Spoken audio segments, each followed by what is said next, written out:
सिंदूर operation को 1 साल पूरा हो गया। आपने तमाम टीवी चैनलों पर और सरकारी जो हैंडल्स हैं उस स्तर पर आपने देखा होगा तमाम तरह का जश्न मनाया जा रहा है। 1 साल यानी कि 3 दिन भी वो पूरे हो चुके हैं जब से ऑपरेशन सिंदूर शुरू हुआ था और उसके 3 दिन गुजर चुके हैं। इस बीच एक ऐसी खबर जिस पर बहुत चर्चा नहीं हुई और खबर भी इतनी खतरनाक जिस बारे में पूरे फसाने में इसकी चर्चा नहीं हुई वो ये कि न सिर्फ कि चीन ने अपने लड़ाकू विमान से पाकिस्तान की मदद की और हर तरह से यानी सूचना के स्तर से लेकर साइबर स्तर से लेकर हर तरह से मदद की। इसको लेकर चेमे गुइया एक फारसी का लफ्ज है यानी कि इधर उधर से बात आई और इधर उधर चली गई। तो चेमे गुइया तो जरूर हुई लेकिन फैक्चुअल बातचीत नहीं हुई। पहली बार अब खबर आई है कि बाकायदा चाइना ने यह कहा है कि उसने उसके इंजीनियर्स ने जाकर बाकायदा तौर पर इन जहाजों को यानी कि मदद की गई, इन इंजीनियर्स के जरिए जहाजों को लड़ने में मदद की गई। ये बड़ी खबर आ रही है। इसके क्या मायने हैं भारत और पाकिस्तान के बीच जो ये तमाम जिस तरह का तनाव, जिस तरह का पूरी मिलिट्री फाइट और वो सब कुछ हो गया। इसके अलावा चर्चा इस बात पर भी कि वेस्ट एशिया, शुक्रिया सानी जी सबसे पहले तो आने के लिए, इस चर्चा में भाग लेने के लिए। ये खबर जो मैं कह रही हूँ कि एक कॉलम में मैं तो राजनीतिक पॉलिटिकल जर्नलिस्ट हूँ, डिफेंस थोड़ा बहुत समझती हूँ, जितना डिफेंस की पॉलिटिक्स है उतना समझती हूँ, लेकिन मेरी भी आंख से ओझल हो गई ये खबर क्योंकि इस पर चर्चा ही नहीं हुई कि चीन के जो इंजीनियर्स हैं उन्होंने पाकिस्तान में आकर और ये J-10 नाम का फाइटर जेट है जिसको उड़ाने में और हम पर हमला करने में मदद की। क्या मैं सही कह रही हूँ? देखिए, ऐसा हुआ था जब ऑपरेशन सिंदूर हुआ और आप जानती हैं, दर्शक जानते हैं कि ये 6 और 7 मई को सुबह ये जंग शुरू हुई थी और एयर वॉर हुई थी और उसमें हम ये भी जानते हैं कि पाकिस्तान ने अपने J-10 हवाई जहाज उनको इस्तेमाल किया था। अब J-10 जो है वो चाइना का हवाई जहाज है, चेंगडू है जो उनकी एविएशन कंपनी बनाती है। अब ये खबर आई है कि चेंगडू के जो इंजीनियर्स थे जो रिसर्च करते थे इसके ऊपर J-10 पे, कहने का मतलब है जिनको हर चीज J-10 के बारे में पता है, वो लोग फिजिकली वहां पर मौजूद थे 6 और 7 की रात को जब ये जंग हो रही थी। तो वो वहां क्या कर रहे थे, ये एक बहुत बड़ी बात है। बहुत बड़ी बात इसलिए है कि अभी तक हम ये समझ रहे थे कि जो चाइनीज है वो हथियार दे रहे हैं, J-10 दे दिया, PL-15 मिसाइल दे दी और उन्होंने ट्रेनिंग एक साथ कर ली, वो सब हम बात समझ रहे थे। पर अब ये खबर आ गई है कि वो वहां पे मौजूद थे। तो उसमें 2 बातें हैं बहुत खास हैं। पहली बात ये है कि जो फाइटर होता है, जो उनके जो एयरफोर्स के, पाकिस्तान एयरफोर्स के जो पायलट्स हैं वो बहुत उनमें तजुर्बा है, ट्रेनिंग करी है, अच्छे हैं। तो वो जो थे अपने J-10 को उड़ाने में फोकस कर रहे थे। जो ये इंजीनियर्स थे वो ये फोकस कर रहे थे उनके उड़ने से पहले कि उसकी ठीक मेंटेनेंस है, क्योंकि अभी रिपोर्ट आ रही है उस समय वहां पर जो टेम्परेचर था वो 50 डिग्री सेंटीग्रेड था जब J-10 के रडार बंद थे। वो इसलिए बंद रखे थे, अगर वो ऑन करते तो जो इंडियन के जो पायलट्स थे और फाइटर्स थे उनको पता चल जाता कि हाँ ये दुश्मन का हवाई जहाज यहाँ आ गया है, हम कैच कर लेते सिग्नल। जी हाँ, तो वो उन्होंने बंद कर दिए। और उन्होंने क्या किया, उसके ऊपर और पीछे एक और एयरक्राफ्ट रखा जिसको हम बोलते हैं AEWC, मतलब एयरबॉर्न अर्ली वार्निंग, उसका हो सकता है। तो SDR की बहुत अहमियत होती है, उसको मेंटेन करना, उसको ठीक प्लग इन करना और चलने से पहले और उसके बाद उसका जब मिशन कंप्यूटर पे आया जो कि डेटा दूसरे जहाज ने दिया था, उसके बेसिस पे इन्होंने PL-15 को बटन दबाया और छोड़ दी और वो सीधा जाके टारगेट पे।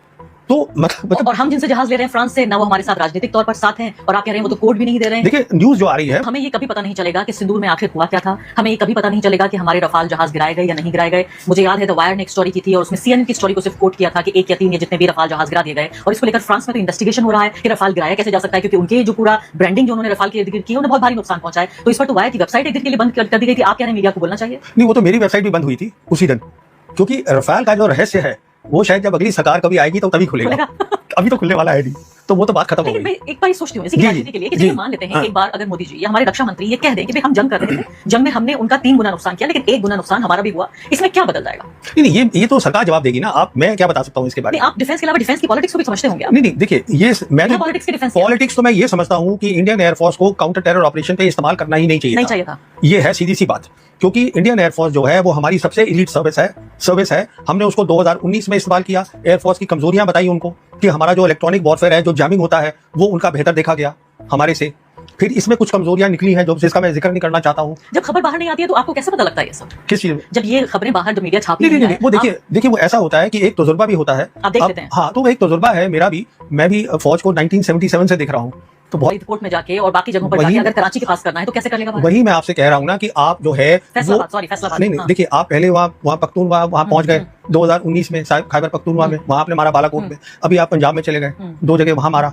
तो कहने का मतलब ये है, उसके मारने के बजाय आप खुल के जंगी कर लीजिए। और बाकायदा यहाँ हमारे पर हमला हुआ, कहाँ हमला हुआ, कहाँ मतलब हम पे, कहाँ मतलब ये वो J-10 जो है, अब J-10 ने हमारे रफाल गिराएगा। वो J-10 ने एक मिसाइल है जो PL-15 है, जिसमें ये बताया गया है कि 143 किलोमीटर पे, इसको हम बोलते हैं BVR, बियॉन्ड विजुअल रेंज। जैसे आप और हम बैठे हैं, आप उधर की पायलट है, मैं इधर का पायलट हूँ, हम दोनों मतलब एक दूसरे को नहीं देख रहे हैं, हम कोई 100 किलोमीटर पीछे हैं और उसके बाद भी मैंने अपना रडार बंद करा हुआ है, टारगेट मुझे कहीं और से मिल रहा है कि आप यहाँ बैठे हैं। वो टारगेट मैं लेके वहां से मिसाइल छोड़ रहा हूँ और वो एक्यूरेट जाके लग रही है। तो अब मैं लब्बे लुबाब आपकी इस पूरी बातचीत का मेरी नजर में ये है कि अगर हमने ये कह तो दिया हमारे प्रधानमंत्री ने कि अगर अब जो भी आतंकवादी घटना होगी उस पर हम युद्ध करेंगे, वो एक्ट ऑफ वॉर, यानी वो माना जाएगा कि आपने युद्ध का डिक्लेरेशन कर दिया है, वॉर का डिक्लेरेशन। तो एक तो पहली बात ये रही, तो हमें युद्ध करना होगा। लेकिन आप कह रहे हैं कि अगर आतंकवादी कैंप पे हम हमला करना चाहते हैं तो हमें एयरफोर्स को इस्तेमाल नहीं करना चाहिए, हमें आर्मी को इस्तेमाल करना चाहिए। तीसरी महत्वपूर्ण बात आप ये कह रहे हैं कि ये सीधे तौर पर ये बात खुलकर सामने आ गई है, साबित हो चुकी है आधिकारिक रूप से कि सिंदूर में न सिर्फ पाकिस्तान हमसे लड़ा बल्कि पूरी ताकत के साथ, फिजिकल पावर के साथ चाइना प्लस पाकिस्तान से भारत लड़ा और इसलिए भारत को नुकसान हुआ। मैं जो आपकी पहली 2 बातें हैं उसको मैं थोड़ा ठीक करना चाहूंगा। पहली बात तो मैं ये बताना चाहूंगा कि आर्मी को भी आपको काउंटर टेरर ऑपरेशन दूसरी तरफ करने की जरूरत नहीं है। जो हमने 2016 में बोला, हमने सर्जिकल स्ट्राइक कर दी। अगर साहब आपको लड़ना है तो हम पहले भी करते थे। हम जिसको हम रेड बोलते हैं, हम उनकी पोस्ट पे जाके अटैक करते थे, वो हमारी पोस्ट पे अटैक करते थे।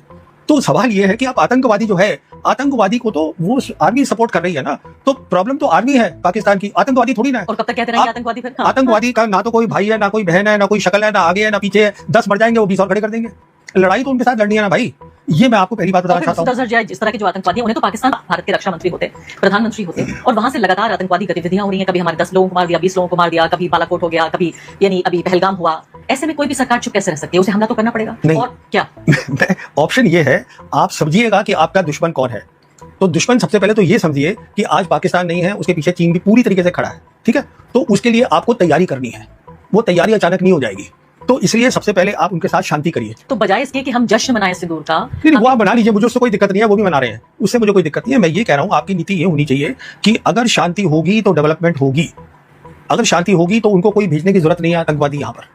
लेकिन किर्गिस्तान में जो राजनाथ सिंह जी का बयान था जिसमें उन्होंने कहा कि आतंकवाद का कोई धर्म नहीं होता, उसका कोई देश भी नहीं होता, वो अलग बात है कि उसके बाद बहुत भरपाई की उस स्टेटमेंट की, वो गलती से निकल गया था स्टेटमेंट। नहीं, देखिए, वो मुझे मालूम नहीं गलती से निकला था, पर वो एक सही स्टेटमेंट था।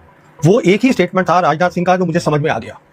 जो आतंकवादी है उसका कोई देश नहीं है, उसका कोई मजहब नहीं है, वो सिर्फ आतंकवादी है। धर्म तो चलिए नहीं है, लेकिन देश तो है पाकिस्तान। नहीं, देश नहीं है ना, वो मर्सनरीज होते हैं बहुत सारे।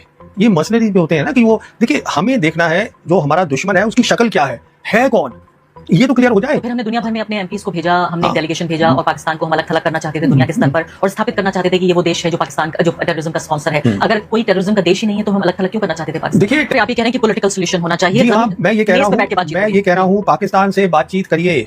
मैं ये कह रहा हूँ आज दुनिया बदल चुकी है, और जो पहले हम बातचीत करते थे तब एक अलग माहौल था, आज एक ऐसा माहौल है कि चीन भी चाहता है कि तीनों की बातचीत हो। तो फिर ये इंजीनियर कैसे चीन से पाकिस्तान आ गए और सारी तैयारियां हो गई? ये तो लग रहा है कि हफ्ते भर की 10 दिन की तैयारी है। नहीं, हफ्ते 10 दिन की नहीं है, ये कई सालों की तैयारी है।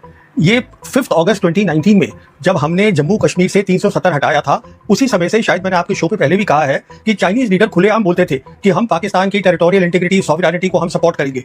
तब से बोल रहे थे, और इनकी एक्सरसाइजेज दोनों एयरफोर्स की वो एडवांस हो गई बहुत। तो ये तब से काम चल रहा है, ये अचानक नहीं हुआ है। उसके बाद जब 22 अप्रैल को पहलगाम हुआ है तो वो काफी टाइम था, उसमें अंदर इनके इंजीनियर यहाँ आ गए होंगे।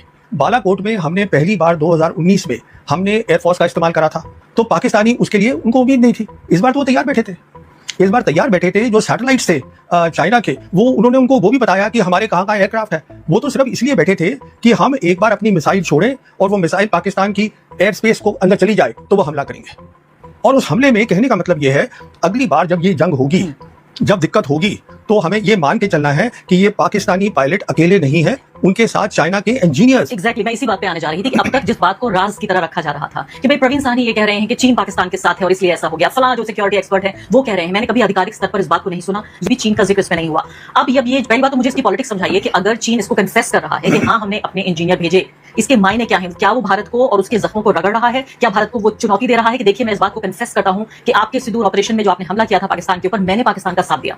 देखिए, चीन बेसिकली हमें ये बताने की कोशिश कर रहा है कि लड़ाई जो है नहीं करो पाकिस्तान के साथ, लड़ाई की साउथ एशिया में जरूरत नहीं है, मैं पाकिस्तान के साथ खड़ा हूं, ये हमें कह रहा है, कोई हमें चुनौती नहीं दे रहा है। लेकिन हमने तो ये कह दिया कि अगर एक बार और कोई टेरर एक्ट हुआ so it will be an act of war, यानी कि अगर पाकिस्तान की तरफ से कोई और आतंकवादी गतिविधि होती है तो हमें युद्ध करना होगा। तो हमें इसलिए अब सोचना है, हमने जो कह दिया है, जो प्रधानमंत्री ने खुद कहा कि एक न्यू नॉर्मल बन गया है, जिसमें कि act of terror will be act of war, और हम डिस्टिंक्शन आता, हिंदुस्तान पाकिस्तान की जो लड़ाई होती थी वहां पर एक लाइन होती थी जो हम बोलते थे कॉन्टैक्ट लाइन। इस तरफ हमारी फौज है, उस तरफ उनकी फौज है, लड़ाई यहां से शुरू होती थी, जैसे हमारी लाइन ऑफ कंट्रोल है, वो लड़ाई वहां से शुरू हुई, और फिर हमारा प्लान है, हम इधर गए, उनका प्लान है वो इधर गए, एयरफोर्स उनको सपोर्ट कर रहा है। अब तो लड़ाई नहीं है, क्योंकि हमने क्या देखा इस बार कि आप जो है मिसाइल्स और ड्रोन्स आप कहीं भी फेंक सकते हैं, डेप्थ में फेंक सकते हैं, जो हमने भी फेंकी उन्होंने भी फेंकी। इसका मतलब है ये वो कॉन्टैक्ट लाइन, रियर साइड, ये वो बैटलफील्ड का पूरी बैटलफील्ड एक हो गई है। ये तो पूरी बात बदल गई ना। अब इसका मतलब ये है कि अब जो लड़ाई है जो है वो एक बहुत खतरनाक लड़ाई होगी। उसका कन्वेंशन जैसे हम कहते हैं थ्रेशोल्ड वो बहुत कम हो गया है। सिर्फ यही बात नहीं है, पाकिस्तान जो है जो उनकी आप देखिए ज्योग्राफी एकदम सीधी सी है और वहां पे उनकी बहुत सारी न्यूक्लियर फैसिलिटीज है, इंफ्रास्ट्रक्चर है। तो यानी आप हमने टारगेट सही किया, कह अच्छी रहे बात हैं। है, पर प्रॉब्लम ये है हमारा प्रॉब्लम टेररिस्ट से नहीं है। हम टेररिस्ट से 1991 से लड़ रहे हैं। हमें तो स्टेट लड़ा है। और उनको पता चल जाएगा आपके पास ताकत है लड़ाई लड़ने की उनके सामने, तो वो ये कम कर देंगे काम लेकिन जो कर रहे पाकिस्तान हैं। तो छिप के लड़ रहा है। पाकिस्तान कहाँ लड़ा है भारत से? अगर वो चीन की सपोर्ट से लड़ा है या अमेरिका की नहीं सपोर्ट नहीं से नहीं लड़ा है? नहीं नहीं नहीं नहीं, ये देखिए पाकिस्तान पहले भी हमसे जंग कर चुका है। मैं हार ये भी चुका है? नहीं, पाकिस्तान नहीं हारा है। देखिए ये मैंने कई बार पहले भी बोला है कि जो मिलिट्री लाइन बनी थी, पहली जंग हुई थी कश्मीर की और उसके बाद मिलिट्री लाइन बनी 1 जनवरी 1949 को, वेस्टर्न सेक्टर में आज भी कायम है। उसको हम लाइन ऑफ कंट्रोल बोलते हैं। यानी नई लाइन बन गई। नहीं नहीं, वही लाइन है, थोड़ी उसको इधर उधर करा हमने। अगर हमको ताकत होती उनको पूरा हराने की तो वो लाइन ही ग्राउंड पे नहीं होती। वो कहां कर पाए हम? जहां तक सवाल है बांग्लादेश बनाने का, हमने बनाया, पर आप खुद सोचिएगा ईस्ट पाकिस्तान जो 1000 kilometre as the crow flies across India है, वो सपोर्ट कर ही नहीं सकते थे वेस्ट से ईस्ट को, तो वो तो वैसे ही जाना था। आप ये देखिए ना इस बात को, लड़ाई जो हुई वो तो वेस्ट में हुई और वेस्ट में हमने थमा के रखा उसको, क्योंकि जो उस समय आर्मी चीफ थे उन्होंने सीधा ये आदेश दिया था जो हमारे वेस्टर्न कमांडर थे उस समय जनरल कैडेट से कि आप इसको रोक के रखिए, हमें यहाँ पे काम करना है, और हमने बांग्लादेश बना दिया। मेरा कहने का मतलब ये है, देखिए अभी तक जो भी हमने फुल स्केल वॉर लड़ी है पाकिस्तान के साथ, तो वो लाइन कायम है। अब चाइना उनके साथ खुल के लड़ रहा है, साथ में खड़ा है। लेकिन ये प्रवीण जी अगर ईमानदारी से देखें तो ये तो धोखे की जीत हुई। अगर मान भी लें धोखे की लड़ाई, जीत तो चलिए, जीत हार तो दोनों मुल्क कहेंगे कि हम जीत गए हैं। मैं तो कहती हूँ ये धोखे की लड़ाई हो गई। पाकिस्तान में हिम्मत है तो सामने आए और खुद लड़े। क्यों चीन की मदद लड़ तो पाकिस्तान ही रहा है ना, उनके पायलट्स चला रहे हैं एयरक्राफ्ट। अब अच्छी बात यह है कि क्या हुआ उनके पर्सपेक्टिव से, नॉर्मली क्या होता है, जैसे हम रफाल ले रहे हैं, हमें तो खैर वो सोर्स कोड ही नहीं दे रहे हैं, वो बात छोड़िए। तो हमारे जैसे रफाल होंगे, अपने नए हथियार को लगाना है, हमें उनको बुलाना पड़ेगा कि भाई आके कर दो, वो हमें बता ही नहीं रहे। नहीं तो क्या इस बात पे अभी कोई क्लैरिटी है कि हमारे रफाल जहाज गिराए गए या नहीं? देखिए जहां भी अटकी हुई है, लेकिन अमेरिका के गिरे तो साफ तौर पे सारे ऑपरेशन सिंदूर का अच्छी बात है, और हम कुछ लेसन भी लर्न करे होंगे हमने, वो भी अच्छी बात है। कुछ हम भी अपनी तब्दीलियां कर रहे हैं, पर उस समय क्या हुआ, क्योंकि 6 और 7 की रात बहुत इंपॉर्टेंट है। मैं बार बार बोलता हूं कि हिंदुस्तान पाकिस्तान के बीच में जब हमारे पास कॉन्टिग्यूअस बॉर्डर है, मतलब हम साथ साथ हैं, तो एयर वॉर का बहुत इंपॉर्टेंट रोल होगा। अगर उनकी एयर वॉर में हमने देखा, उन्होंने बालाकोट में भी अच्छा किया 2019 में एयर वॉर में, वो दिन के टाइम आए थे अगर आपको याद होगा, फिर 5 साल बाद तो अब फिर वो अच्छा कर रहे हैं। और इस बार तो आप J-10 लेकर आइएगा, और उसके बाद पाकिस्तानी इंजीनियर जो हैं वो ट्रेनिंग करके आते हैं और यहाँ आते हैं। पर अजीब बात ये देखी गई कि उनके खुद ही इंजीनियर यहाँ आ गए।